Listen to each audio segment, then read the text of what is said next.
Welcome to R2-3D, my name is Alan, and in this week's video I'll be tackling a subject close to my heart, namely video games, specifically Lara Croft Tomb Raider. Video games have meant a lot to me since the first days I encountered Space Invaders as a kid, and for the last few decades as an artist working on them in the video game industry. This week's model comes from the Patreon pages of Abe3D. I'm not sponsored by anyone, but in my opinion they make some awesome sculpts and you should totally check them out. For this model I wanted to include a flickering LED light to simulate a flaming torch in Lara's hand. So I sliced off the flame in lychee slicer and printed it off in clear resin and ran a pair of wires down the flame through her body and into the base. I bought a set of flickering tea lights with a pack of 8 for $4. All I had to do was extend the wiring from the battery to the LED. I started off by painting the whole model in Vallejo Primer Black and then dry brushed the base parts with matte white paint. I then painted the Aztec plate with Vallejo Gold colour before dabbing it with Deco Colour Gold to highlight certain parts as if they were shining through a dirt layer. I then dry brushed the base rocks with a light greyish brown paint by Vallejo to add some colour variation and airbrush Citadel Skeleton Horde to further emphasise the variations.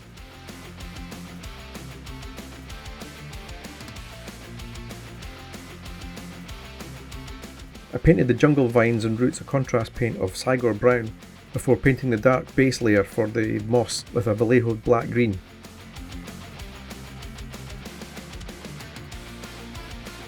I dry brushed a sand primer by Vallejo over the roots to pick out the detail and help add a bit of colour to them, and I used the same colour to pick out the edge detailing on the stone carvings.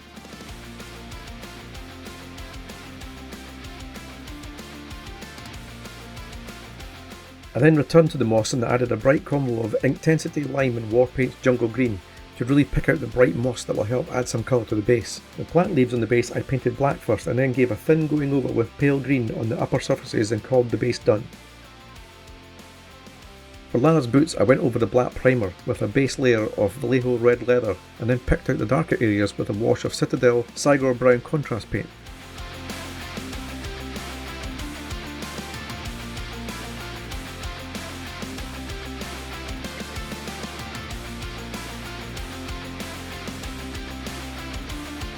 I then hand painted the panels and the boot straps with the same Sigor Brown to break up the brown boot areas.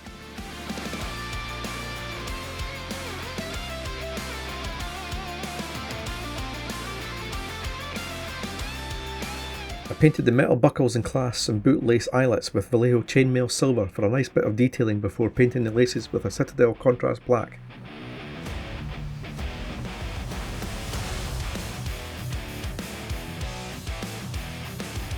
I gave her socks a go over with Warpaint's Brain Matter beige to give them a nice off-white wool look.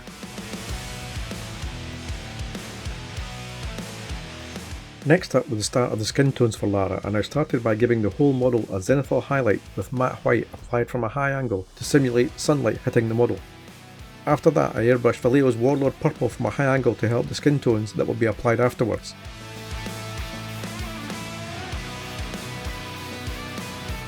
I then added transparent red from a low angle to emphasise the darker areas and shadowy parts.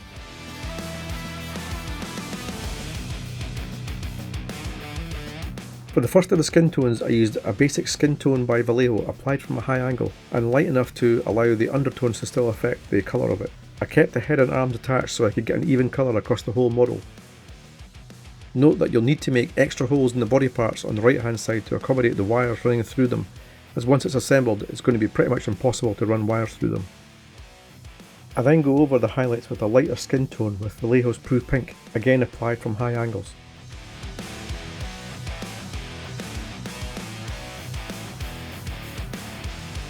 To help bring back some slight tanning back to her skin colour, I added a salmon rose shade.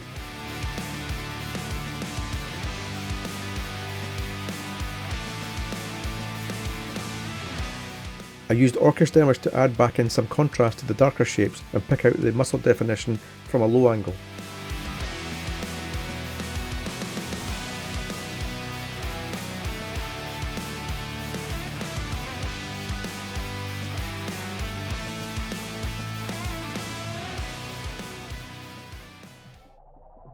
For our shorts I used an old favourite in Vallejo's Hull Red. This will go on in a couple of layers as it doesn't cover in one go. I used the same Hull Red for the brown parts of her holster straps.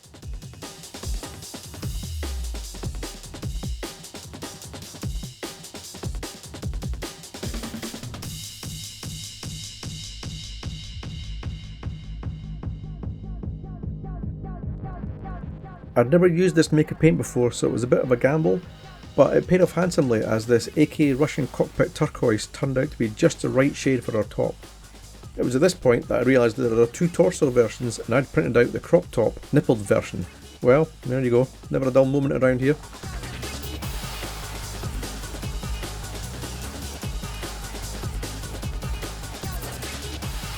For the secondary colour of the straps I used a Vallejo black, and I dreaded the thought of getting any of it on the skin tone, as this stuff would ruin it and it would mean a total repaint if I ever went over the skin.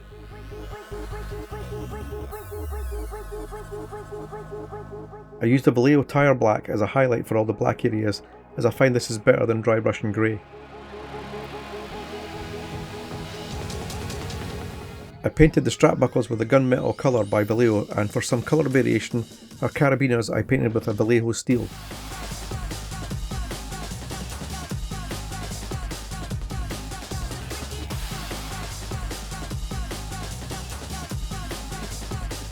I broke out the Deca colour gold again for the belt buckle and painted her accessory bags a mixture of Vallejo hull red and red leather.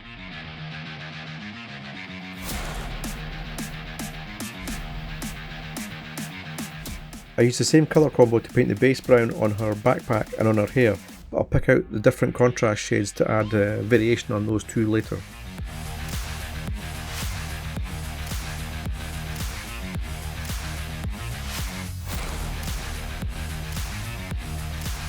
For the secondary pocket panels on their backpack, I used a tyre black, which actually looks dark grey, and a Sigor brown contrast paint for the piping around the backpack sides.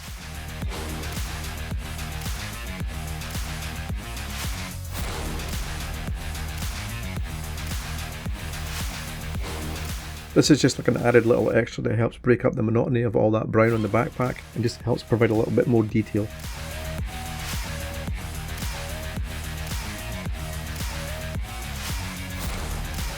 I painted her arm bandages with a deck tan by Vallejo, and I'll add some blood effects to that later.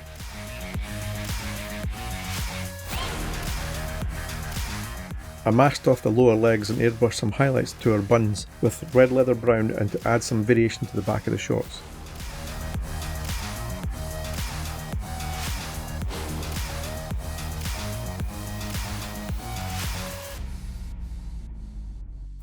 I used Citadel's Nuln Oil, which is a fairly uniform darkening shade, which is really good for adding contrast to different coloured areas like her top and skin shadow areas around it.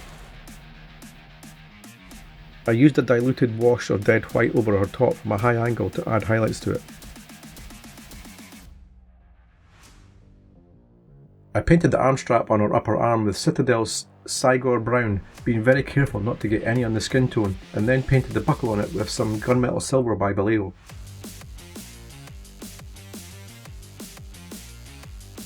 I used the chainmail silver to paint the bare metal parts of her handguns, and then used the same colour to go over the buckles on her backpack, side pockets and the small accessory bags.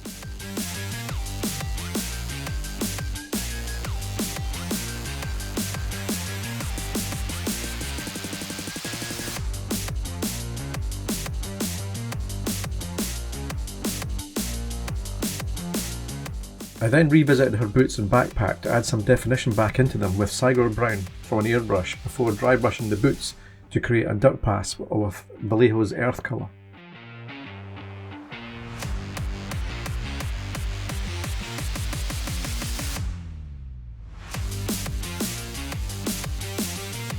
You can see here I'm just trying to pick out the likely muddy areas on the boots that would get splattered while she was walking about.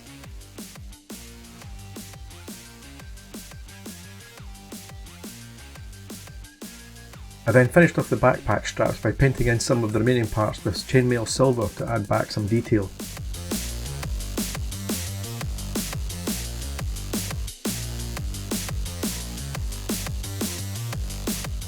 For the flaming torch in her hand I used Hull Red by Vallejo, as when it dries in this rough shape it leaves a nice wood effect.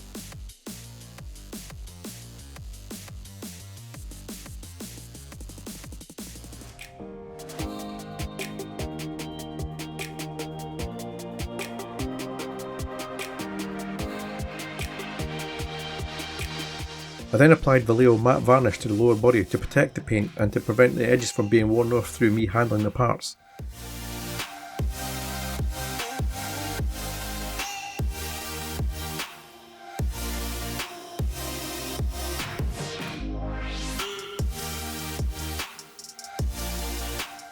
For Lara's sunglasses, I wanted to give them a nice transparent red look, so I broke out the Tamiya X27 that I used for the blood effects.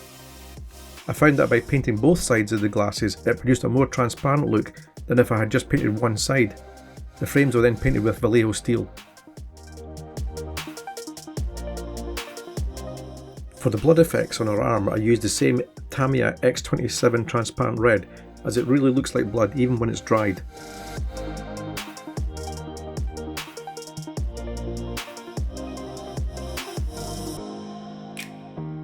I decided to give her bloodied knees, as Lara is an all-action adventurer and is always getting into scrapes in the jungle. I did this with a fine-tipped paintbrush and a sort of dabbing motion to simulate the little blood splatters on her knees. I went over her sock tops with the legs in place so I could get the position of the blood as it dripped onto the socks in the right area.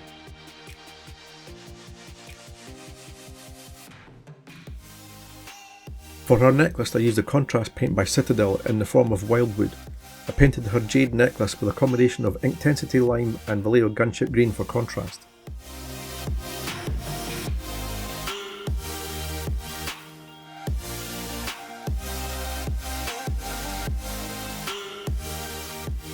For the torch flame I wanted to keep it translucent, as the flickering tea light LED inside will be lighting it, so I gave the flame a layer of gloss varnish before painting it with Vallejo transparent yellow as a base.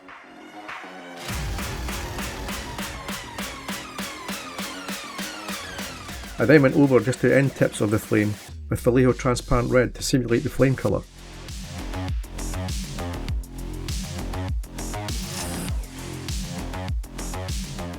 I gave the flame's tips a light layer of Citadel Wildwood contrast paint to give the flame some smoky look.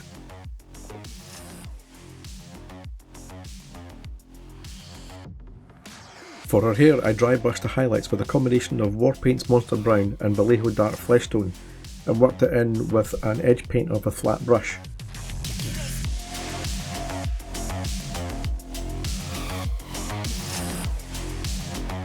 I gave her knees a very thin airbrushing of Tamiya X27 red to simulate the bruised knee skin. The eyes were next. As usual I started with the base of Vallejo black to give her eyelashes and eyeliner around her lower lid.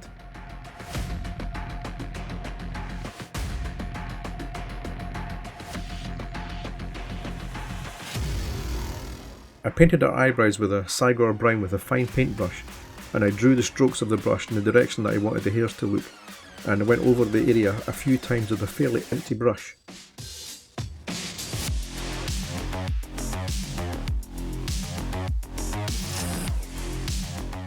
For the whites of her eyes I used a deck tan, and any overbrush that I created I went back over later with the black.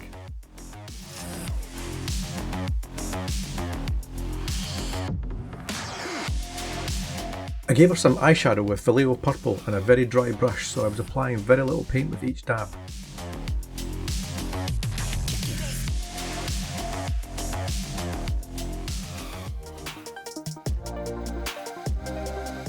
For her eyes I gave her brown pupils with burnt umber and then painted her lips with a combination of Vallejo transparent red and basic skin tone.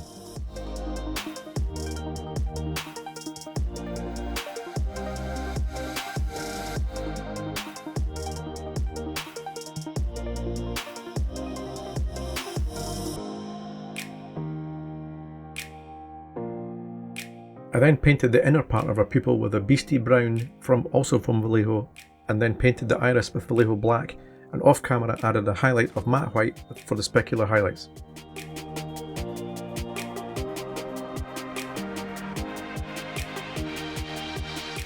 All that then remained was to paint the gloss varnish on her eyes and the satin varnish on her lips, and I'm calling her done.